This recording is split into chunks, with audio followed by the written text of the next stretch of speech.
একদিন আল্লাহ নবী সাল্লাল্লাহু আলাইহি ওয়াসাল্লামের একজন সাহাবী, উনি ছিলেন হাবশি, এই কালো নিগ্রু মানুষ, আফ্রিকা, একদম কুচকুচে কালো নিগ্রু সাহাবী। আল্লাহ নবী সাল্লাল্লাহু আলাইহি ওয়াসাল্লামের কাছে আয়েশা উনি একটা কথা নবীজিকে বলছে, ইয়া রাসূলুল্লাহ, আমার একটা বিষয় জানার ছিল। আল্লাহ নবী সাল্লাল্লাহু আলাইহি ওয়াসাল্লাম বললেন, বলো। সাহাবী সিধা সাদা মানুষ, সহজ সরল কথা বলতে চাইছে।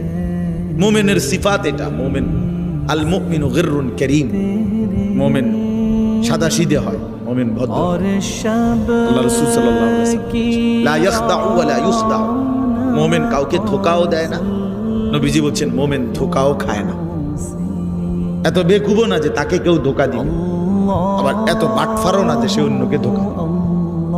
রাসূলুল্লাহ সাল্লাল্লাহু আলাইহি ওয়াসাল্লাম বলেন মুমিন সহজ সরল হয়, মুমিন ভদ্র হয়।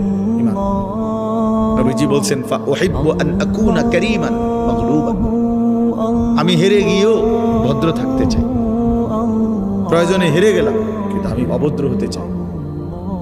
তো এই সহজ সরল সাহাবী তিনি আল্লাহ নবী সাল্লাল্লাহু আলাইহি ওয়াসাল্লামকে বললেন, ইয়া রাসূলুল্লাহ, আপনি প্রথম কথা হলো বাহ্যিক যেই সৌন্দর্য আপনার চেহারা মোবারক সহ সমস্ত দেহের অঙ্গ প্রত্যঙ্গের যেই সৌন্দর্য বাহ্যিক, এই সৌন্দর্য সর্বশ্রেষ্ঠ সুন্দর, সবচেয়ে সুন্দর, সবচেয়ে সুন্দর। সারা দেহ একসাথে সবচেয়ে সুন্দর, প্রতি অঙ্গ আলাদা আলাদা তাও সবচেয়ে সুন্দর।